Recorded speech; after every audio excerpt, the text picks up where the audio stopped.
नमस्कार दोस्तों, स्वागत है आपका आपके अपने प्यारे से परिवार डेयर एस्पिरेंट ऑफिशियल चैनल में। तो कैसे हैं आप लोग? आई होप सब ठीक ही होंगे और निरंतर अध्ययन कर रहे होंगे। चलिए, तो कल अपने कारक हुए थे समाप्त। कल क्या पढ़ रहे थे? कारक। तो कारक हुए थे समाप्त। आज हम शुरू करेंगे संज्ञा। आपका आज का टॉपिक क्या रहेगा? संज्ञा। ठीक है, संज्ञा को शुरू करते हैं। क्या संज्ञा? संज्ञा के कितने भेद होते हैं? संज्ञा के 5 भेद होते हैं। ठीक है, पहला जातिवाचक संज्ञा, दूसरा व्यक्तिवाचक संज्ञा, तीसरा भाववाचक संज्ञा, चौथा समूहवाचक संज्ञा और पांचवा द्रव्यवाचक या पदार्थवाचक। द्रव्यवाचक संज्ञा को ही क्या बोलते हैं? पदार्थवाचक। ठीक है, आगे देखते हैं संज्ञा की परिभाषा। किसी प्राणी, वस्तु, गुण, स्थान आदि का बोध हो तब उसे संज्ञा कहते हैं। संज्ञा की परिभाषा तो हम लोग बचपन से ही पढ़ते आ रहे हैं कि किसी व्यक्ति, वस्तु, स्थान के नाम को संज्ञा कहते हैं। ठीक है, ये परिभाषा भी संज्ञा की कुछ थोड़ी सी अलग है। किसी प्राणी, वस्तु, गुण, स्थान, किसी प्राणी, वस्तु, गुण और स्थान आदि का बोध हो, आदि का क्या हो? बोध हो तो तब उसे संज्ञा कहते हैं। ठीक है, संज्ञा विकारी शब्द है। संज्ञा कौन सा शब्द है? विकारी शब्द है, इसे ध्यान रखना है। ठीक है, संज्ञा सम प्लस ज्ञा, इसकी पहचान क्या है? ठीक पहचान या सम्यक ज्ञान। सम प्लस ज्ञा और ये क्या है? ठीक पहचान या सम्यक ज्ञान। ठीक है, देखते हैं उदाहरण। जैसे अयोध्या और सरयू।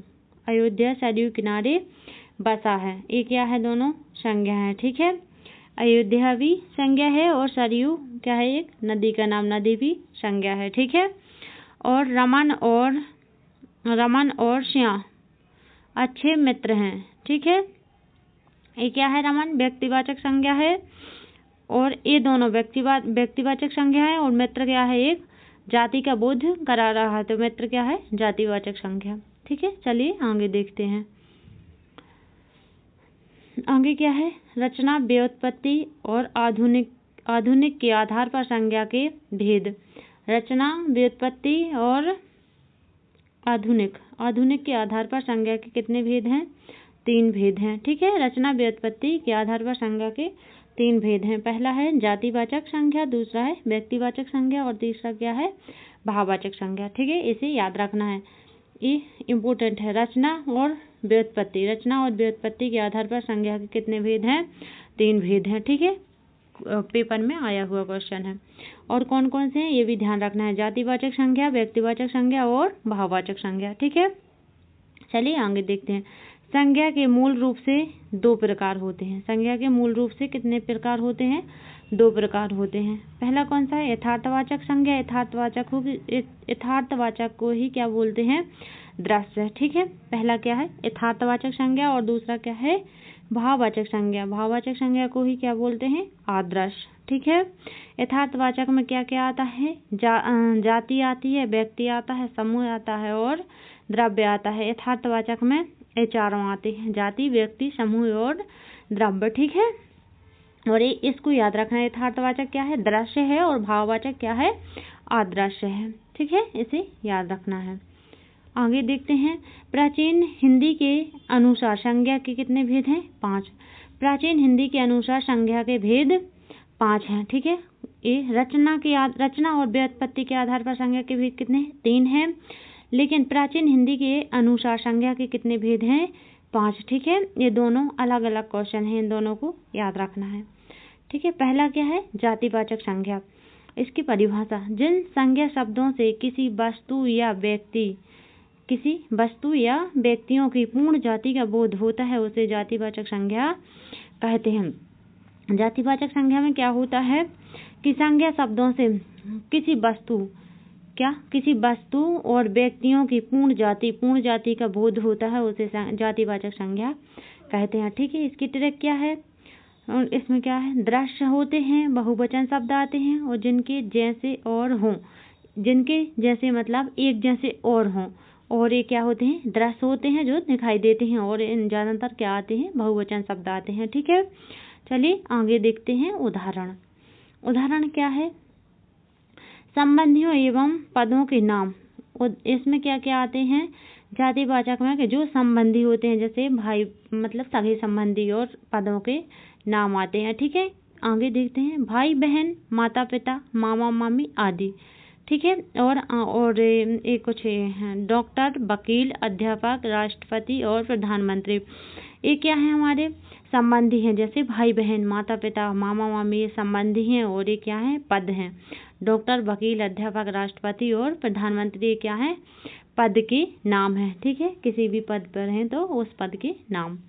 ठीक है, आगे देखते हैं, वस्तु या अन्य नाम। ठीक है, क्या है, नकल, कुर्सी, मेज, पुस्तक, गांव, शहर, राज्य, नगर, देश, नदी, पर्वत और पहाड़। ये सब किस में आते हैं, वस्तुओं के नाम है, और देश मतलब अन्य नाम है। ठीक है, जैसे नकल, कुर्सी, मेज, पुस्तक, गांव, शहर, राज्य, नगर, देश, नदी, पर्वत और पहाड़। ठीक है, और आगे देखते हैं, ये सब किस में आते हैं, जातिवाचक संज्ञा में। ठीक है, जैसे क्या है, राज्य, राज्य एक जाति का बोध करा रहा है। नगर, नगर, देश, देश भी जाति का बोध कर रहा है। कई देश हो सकते हैं, एक मतलब बहुत सारी नदी, बहुत सारी नदी हो सकती हैं। ठीक है, पर्वत और पहाड़, ये किसका बोध करा रहे हैं, जाति का। ठीक है, आगे देखते हैं, पशु और पक्षियों के नाम। ठीक है, जैसे तोता, मैना, गाय, भैंस, बगुला, घोड़ा, गाय, हाथी, शेर, चिड़िया, कुत्ता, ऊंट इत्यादि। तोता किसका बोध करा रहा है, ये भी जातिवाचक है। तोता सारे तोता की जाति का बोध करा रहा है। मैना भी जाति का बोध करा रहा है। गाय, भैंस, ये जाति का, गाय की जाति का बोध करा रहे हैं। भैंस, भैंस की जाति का बोध करा रहे हैं। बगुला, बगुला की जाति का। घोड़ा, घोड़ा की जाति का। और हाथी, हाथी की जाति का। शेर, शेर, सारे शेर, जितने भी शेर हैं उन सब की जातियों का। चिड़िया, चिड़िया की जाति का। कुत्ता और ऊंट अपने मतलब इन सबकी जाति का बोध करा रहे हैं। ठीक है, तो किसमें आएंगे, जातिवाचक संज्ञा में। और कुछ और हैं आगे, जो कि प्राकृतिक आपदाएं, जो आपदाएं प्रकृति से आती हैं, वो भी किसमें आती है, जातिवाचक संज्ञा में। जैसे वर्षा, भूकंप, आंधी और तूफान। वर्षा क्या है, प्राकृतिक है, और भूकंप भी प्राकृतिक आपदा है। आंधी तूफान भी क्या है, प्राकृतिक है, और ये भी किसमें आते हैं, जातिवाचक संज्ञा में। ठीक है, चलिए उदाहरण देखते हैं। गांधी अपने समय के कृष्ण थे। कृष्ण क्या है, एक जाति का बोध करा रहे हैं। ठीक है, गांधी अपने समय के कौन थे, कृष्ण थे। ठीक है, हमारे देश में जयचंद्रों की कमी नहीं। जयचंद्र क्या है, एक जाति का बोध करा रहे, बुरी इंसानों की। ठीक है, बुरे इंसानों की जाति का बोध करा रहे हैं जयचंद्र। ठीक है, मेरे देश के प्रधानमंत्री महान हैं। मेरे देश, देश क्या है, एक जाति का बोध करा रहे हैं, और प्रधानमंत्री भी कई बहुत सारे प्रधानमंत्रियों की जाति का बोध करा रहे हैं। ठीक है, इसे याद रखना है। आगे देखते हैं, अध्यापक पढ़ा रहे हैं। अध्यापक भी क्या है, एक जाति है, अध्यापकों की जाति। ठीक है, ये भी जाति का बोध करा रहे हैं। ठीक है, चलिए आगे देखते हैं, व्यक्तिवाचक संज्ञा। ठीक है, व्यक्तिवाचक संज्ञा की परिभाषा, जो शब्द किसी स्थान, वस्तु या व्यक्ति के नाम का बोध कराते हैं।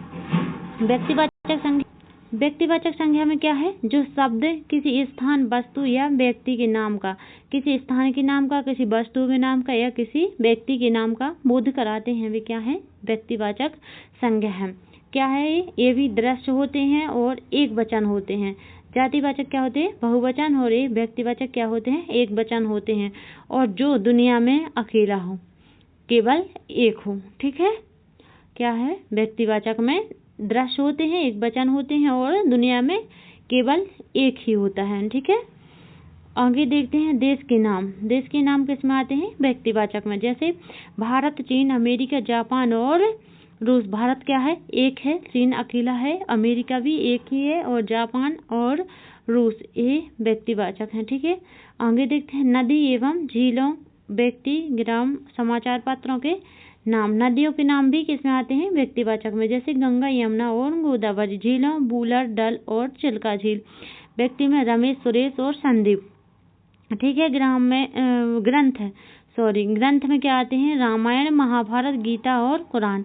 ठीक है। ग्रंथ भी किसमें आते हैं? व्यक्तिवाचक में। रामायण, महाभारत, गीता और कुरान। और समाचार पत्र जैसे दैनिक भास्कर, दैनिक जागरण और अमर उजाला। ठीक है, ये भी किसमें आते हैं? अपने व्यक्तिवाचक में। चलिए आगे देखते हैं। व्यक्तिवाचक के बाद क्या है? भाववाचक संज्ञा। इसकी परिभाषा, जिन संज्ञा शब्दों से किसी वस्तु का भाव, गुण, दशा आदि का बोध होता है उसे भाववाचक संज्ञा कहते हैं। भाववाचक में क्या होता है? वस्तु का भाव, गुण और दशा का क्या होता है? बोध होता है। इसे क्या कहते हैं? भाववाचक संज्ञा कहते हैं। इसकी तरह क्या है? भाववाचक क्या होता है? आदर्श होता है और गणना नहीं कर सकते हैं। भाववाचक में क्या होता है? आदर्श होता, एक तो दिखाई भी नहीं देता है और दूसरा हम उसे गिन भी नहीं सकते, गणना भी नहीं कर सकते। उदाहरण, प्रेम, क्रोध और घृणा, ये सब किस में आते हैं? प्रेम, क्रोध और घृणा भाववाचक में। प्रेम को ही हम क्या देख नहीं सकते हैं, क्रोध को भी नहीं देख सकते हैं और घृणा को भी नहीं देख सकते। इन सब चीज़ों को क्या कर सकते हैं? महसूस कर सकते हैं। ठीक है, तो ये क्या है? भाववाचक संज्ञा। चलिए आगे देखते हैं। भाववाचक संज्ञा का निर्माण 5 प्रकार से होता है। भाववाचक संज्ञा का निर्माण कैसे होता है? 5 प्रकार से होता है। ठीक है, इसे याद रखना है। भाववाचक संज्ञा का निर्माण 5 प्रकार से होता है। ठीक है, जैसे जातिवाचक से भाववाचक। जातिवाचक से भाववाचक कैसे बनेगा? जैसे मनुष्य, मनुष्य से भाववाचक कैसे बनेगा? मनुष्यता। इंसान, इंसान से कैसे बनेगा? इंसानियत। ठीक है, मित्र, मित्र से भाववाचक मित्रता। बूढ़ा, बूढ़ा क्या है? जातिवाचक। बूढ़ा का भाववाचक क्या बनेगा? बुढ़ापा। स्त्री, स्त्री का क्या बनेगा? स्त्रीत्व। और पशु का पशुता। ठीक है, एक इससे बने हैं जातिवाचक से भाववाचक। ठीक है, जातिवाचक से भाववाचक, इसे याद रखना है। आगे देखते हैं दूसरा, सर्वनाम से भाववाचक। सर्वनाम से भाववाचक कैसे बनते हैं? कि अपना, अपना क्या है? एक सर्वनाम। अपना से भाववाचक कैसे बनेगा? अपनापन और अपनत्व। ठीक है, स्व, स्व क्या है? सर्वनाम। स्व से भाववाचक कैसे बनेगा? स्वत्व। अहम, अहम से अहंकार। निज से निजत्व और निजता। और मम से ममत्व और ममता। ठीक है, ठीक है, चलिए आगे देखते हैं। विशेषण, विशेषण से भाववाचक। ठीक है, विशेषण से भाववाचक मीठा, मीठा क्या है? एक विशेषण। इससे भाववाचक बनेगा मिठास। ठीक है, वीर, वीर क्या है? विशेषण। ठीक है, वीर से क्या बनेगा? वीरता। चौड़ा, चौड़ा से चौड़ाई। लंबा, लंबा से लंबाई। कठोर, कठोर क्या है? विशेषण। ठीक है, इससे कठोरता। सुंदर, सुंदरता। चतुर, चतुर से चतुरता। ठीक है, इसे याद रखना है। चौथा क्या है? अव्यय से भाववाचक। ठीक है, अव्यय से भाववाचक कैसे बनता है? चलिए देखते हैं। जैसे दूर, दूर क्या है? अव्यय। इससे भाववाचक कैसे बनेगा? दूरी। शाबाश, शाबाश से शाबाशी। समीप, समीप से समीपता। और निकट, निकट से निकटता। ये क्या है? दूर, शाबाश, समीप और निकट, ये अव्यय हैं और ये भाववाचक, अव्यय से भाववाचक बन गया, भाववाचक संज्ञा। ठीक है, चलिए आगे देखते हैं। आगे क्या है? क्रिया से भाववाचक। क्रिया से भाववाचक संज्ञा, ये क्या है? अदृश्य होते हैं हमेशा। क्रिया से जो भाववाचक संज्ञा बनते हैं ये हमेशा अदृश्य होते हैं, दिखाई नहीं देखते हैं, केवल महसूस कर सकते हैं। ठीक है, जैसे चढ़ना, चढ़ना क्या है? एक क्रिया। ठीक है, इससे बनेगा चढ़ाई। भटकना, भटकना क्या है? एक क्रिया। इससे बनेगा भटकाव। ठीक है, खेलना, खेलना क्या है? क्रिया हो रही है, खेलना। ठीक है, इससे बनेगा खेल। और घबराना, घबराना से क्या बनेगा? घबराहट। ठीक है, चलिए आगे देखते हैं। ठीक है, चौथा क्या है? समूहवाचक। चौथा क्या है? संज्ञा का भेद। समूहवाचक संज्ञा, समूहवाचक संज्ञा को ही क्या बोलते हैं? समुदायवाचक। ठीक है, समूहवाचक संज्ञा को समुदायवाचक संज्ञा। इसकी परिभाषा, जिन संज्ञा शब्दों से एक ही जाति की वस्तुओं के समूह का बोध होता है। क्या होता है? जिन संज्ञा शब्दों से एक ही जाति की वस्तुओं के समूह का बोध होता है, एक ही जाति की वस्तुओं के समूह का बोध होता है, उसे समूहवाचक संज्ञा कहते हैं। ठीक है, चलिए उदाहरण देखते हैं। जैसे परिवार, संघ, दल, काफिला। परिवार, संघ, दल, काफिला, पुंज, टीम, सेना, झुंड, कक्षा और टुकड़ी, गिरोह, सभा, गुच्छा, गद्दड़, श्रृंखला, ढेर, भीड़ और संगठन और समिति, ये क्या है? परिवार क्या है? एक ही इंसानों की जाति का बोध हो रहा है, ठीक है। संघ, दल, बहुत सारे, वकील, वकीलों की, और काफिला, काफिला में बहुत सारे इंसान एक ही जगह रहते हैं, ठीक है। टीम, किसी खेल को खेल रहे हैं, मतलब कुछ भी कर रहे हैं, उनकी टीम, ठीक है। सेना, सेना का इकट्ठा 10-20, मतलब इतने का एक मतलब समूह, ठीक है। झुंड, झुंड जैसे पशुओं का झुंड, ठीक है। कक्षा में छात्रों का समूह, ठीक है, इत्यादि हैं। चलिए आगे देखते हैं क्या है द्रववाचक संज्ञा, ठीक है। द्रववाचक संज्ञा की परिभाषा, द्रववाचक को ही क्या बोलते हैं? पदार्थवाचक, ठीक है। द्रववाचक संज्ञा का दूसरा नाम क्या है? पदार्थवाचक, ठीक है। चलिए इसकी परिभाषा देखते हैं। जिन संज्ञा शब्दों से किसी ऐसे पदार्थ या द्रव का बोध होता है, ठीक है। यहाँ क्या लिखा है? शब्दों, ठीक है। शब्दों से किसी ऐसे पदार्थ या द्रव का बोध होता है, उन्हें हम नाप तोल सकते हैं। किसी ऐसे पदार्थ का बोध होता है जिन्हें हम नाप और तोल सकते हैं, परंतु गिन नहीं सकते। जिन्हें हम नाप तोल सकते हैं लेकिन गिन नहीं सकते हैं, उन्हें द्रववाचक संज्ञा कहते हैं, ठीक है। जैसे उदाहरण, सोना, चांदी, तांबा, लोहा, इन सब चीजों को क्या कर सकते हैं? नाप तोल सकते हैं, ठीक है। पीतल, दूध, दूध को भी नाप तोल सकते हैं लेकिन गिन नहीं सकते, ठीक है। दही, घी, तेल, मक्खन, पानी और तेजाब इत्यादि, ठीक है। ये क्या है? द्रववाचक। इन सबको, जैसे दूध हुआ, दही, घी, तेल, मक्खन, इन चीजों को हम क्या करते हैं कि तो नाप सकते हैं, ठीक है, और लेकिन गिन नहीं सकते हैं। पानी, पानी को हम कभी नहीं गिन सकते हैं, ठीक है। तेजाब, तेजाब को भी क्या कर सकते हैं? नाप सकते हैं पर गिन नहीं सकते हैं, ठीक है। ठीक है दोस्तों, तो हम इस क्लास को यहीं समाप्त करते हैं और मिलते हैं कल अगली क्लास में। जब तक के लिए धन्यवाद, राधे राधे। और आप लोग अपना ख्याल रखना और अच्छे से पढ़ाई करना, ठीक है। और इस क्लास को भी कल तक रिवीजन करके जरूर आना, ठीक है। धन्यवाद, राधे राधे।